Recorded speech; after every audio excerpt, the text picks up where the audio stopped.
At this time, I'd like to introduce Scott Russell Sanders, Distinguished Professor Emeritus, Department of English, who will be presenting on why rural matters.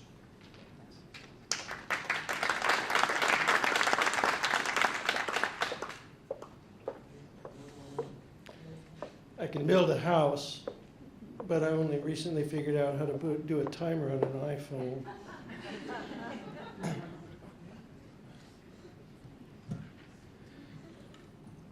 I was thrilled when I first heard about the center, and I'm very excited about what it's accomplished so far and the direction in which it's going. It's exactly what a public university should be doing.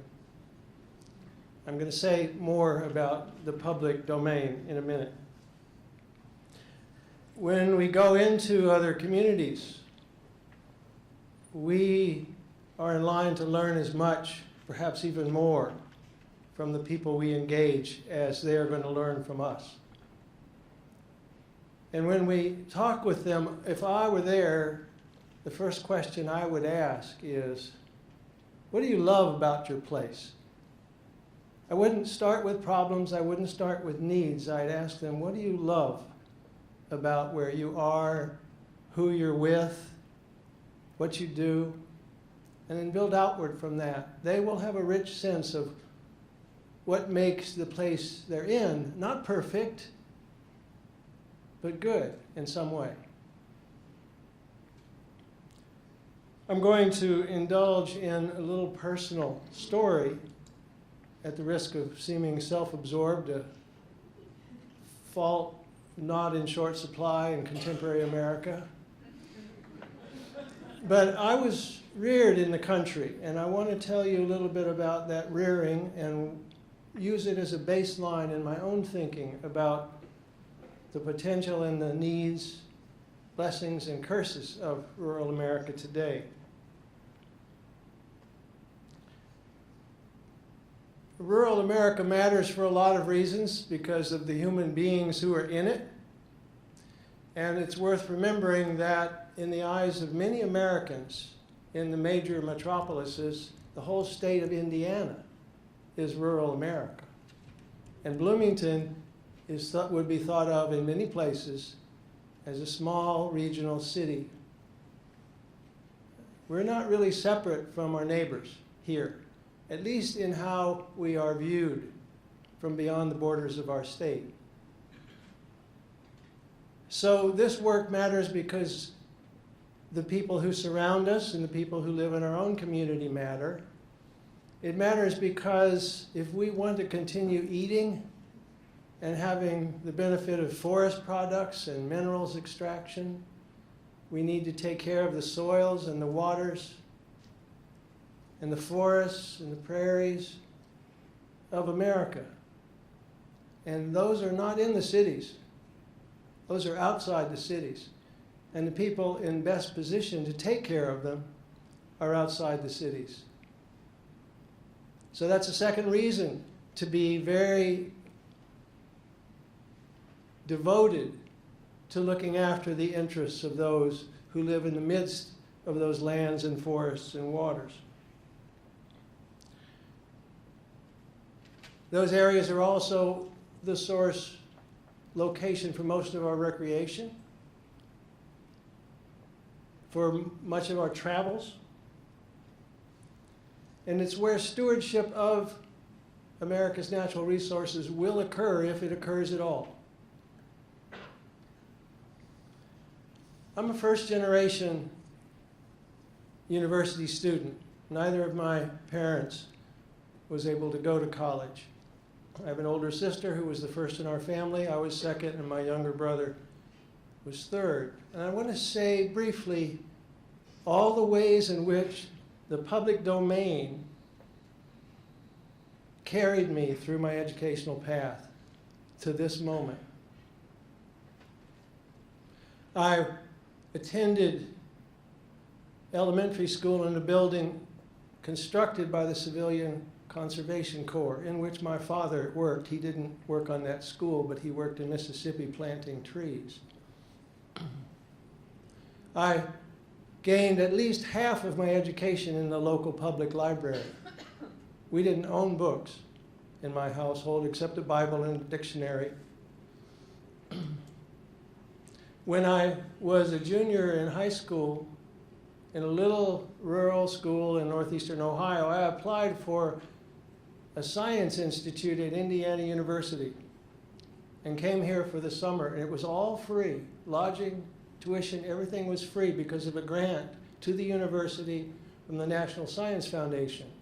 And among the blessings I received that summer was meeting a really, really smart girl from Indianapolis and falling in love with her and later marrying her.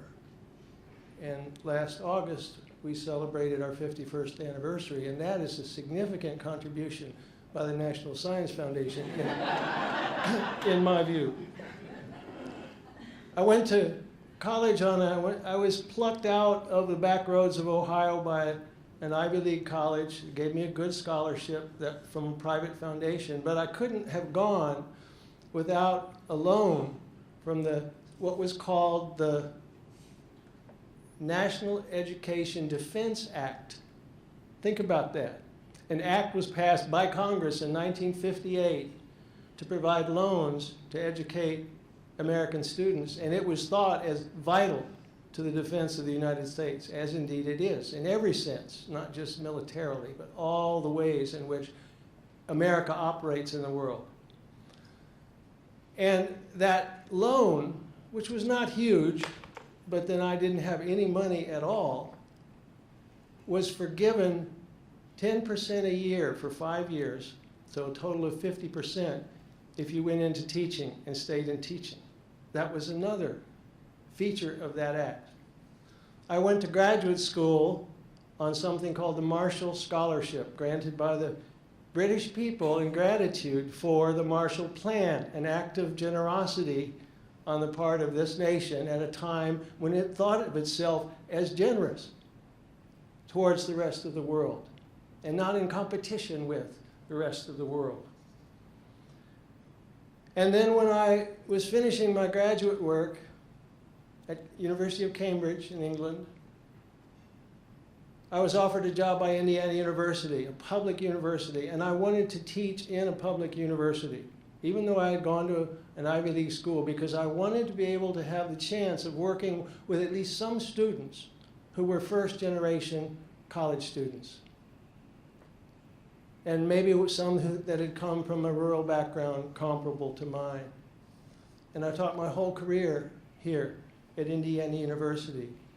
The public domain, as our late, great Eleanor Ostrom could have told you more eloquently, the public domain, the commonwealth, what the founders of this country thought of as the common good, are pooled resources, that which we do together in communities and states and in the nation, and ultimately as a species on the planet. Our pooled resources have carried me through my entire educational and professional life, and I'm deeply grateful. I don't idealize rural communities. I'll just say briefly a few of the ways in which I have seen rural America change from when I was a boy, which was a long time ago. I'm 73 now. Just make a few comparisons. Attitude toward government. My parents came of age during the Depression, as did the parents of almost everybody I knew. Almost every man I knew of my father's age had either fought in World War II or had worked in a wartime industry. My father worked in a munitions plant. All of my uncles, I had 7 uncles, all of them were in World War II. Capitalism was perceived in the 30s widely as having failed catastrophically. And it was the collective endeavor of Americans through their government that brought us out of the Depression. The war obviously accelerated that recovery.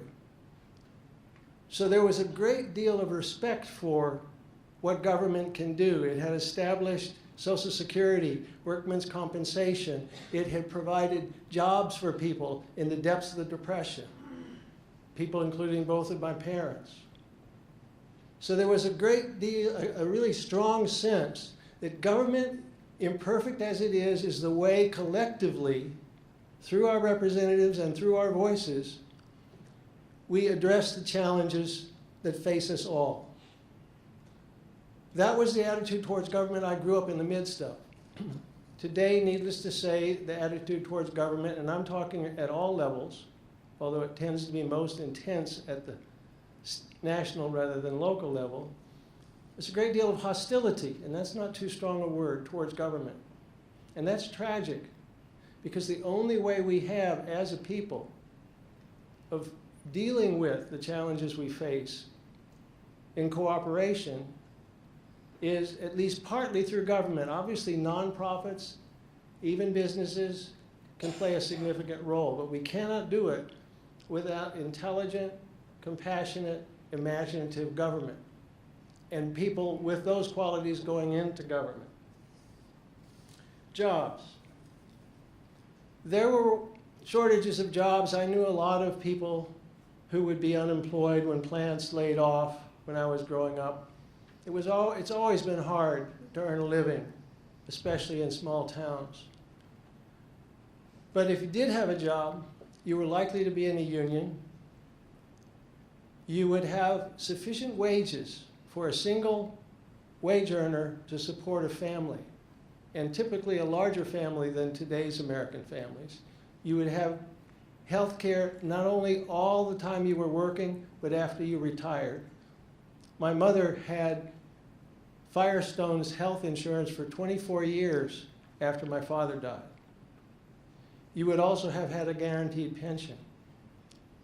There are virtually no such jobs in America today, unless you work in Congress. And that's not just a joke. They all have lifetime health care and guaranteed pensions. Today, of course, many of the small manufacturing companies, businesses that were scattered across, especially middle America, they're all gone. They've been outsourced, offshored, automated, robotized. And that trend is just only going to continue. So the kinds of work, good work, not just good paying work, but satisfying work, meaningful work that's going to be conceived and developed in small towns, regional cities, and rural America are going to have to be new kinds of work. But one cautionary note, we have plenty of technology. We are not short of technology. We are not short of apps. We can't build a whole economy simply on the idea of more technology, because the technology collectively that humans are currently employing is devouring the planet. So we need to find forms of work that don't add to the problems we already have, such as climate disruption, such as resource exhaustion, and so forth. Role of women. This is tricky and risky, but I want to say a couple words about it. Most families I knew growing up, the mother was a homemaker. The father was the wage earner. Very traditional patriarchal pattern. Women's lives were not ideal. They had many pleasures. They did a tremendous amount of work in the community that was unpaid. We call it volunteerism. And now it tends to be looked down on. Many women feel that if other people, other women in particular, will look down on them if they work without pay. But that volunteer work supported good care, reduced suffering, and knitted together communities all across this country. I celebrate the dramatic increase in the opportunities for women, including my own wife, who's a scientist, my daughter who's a scientist, my daughter-in-law who's a land use planner. I celebrate that, but we shouldn't pretend it didn't happen without a cost to communities. Because when you pull out thousands upon thousands upon thousands of hours of volunteer work from a community because those women are now being paid to work elsewhere, doing other kinds of things, when you pull all that volunteer work out, it creates new challenges for communities, such as having elders in their homes with nobody to check in on them and say, "How you doing today, Sally?" There are many greater opportunities for women today, and that's a great thing. I think marginally it's safer for women today. I say marginally. There's still a tremendous amount of abuse and danger for women across our country, and perhaps more so in rural America. Churches. I never heard politics talked in church. I was reared in Methodist churches, but I would visit other friends' churches. Politics never came up. We'd go to Catholic churches with a friend now and again. They never mentioned abortion. They never mentioned gay marriage. Churches were respecting what our founders called for, the separation of church and state, and our founders called for it because in the previous 2 centuries, millions of people had been killed in wars between religious sects, one of which claimed to be the official one, and everything else was described as heresies. It was taken for granted in the church life that I knew as a boy and that I heard about from friends, had nothing to do with politics. It had to do with reflecting on how we lead our lives, and in particular, how we care for the needy. Corny as that sounds, how we care for the needy. Needless to say, right now, the mainstream churches in America, I think, probably still follow more or less the pattern that I knew as a boy.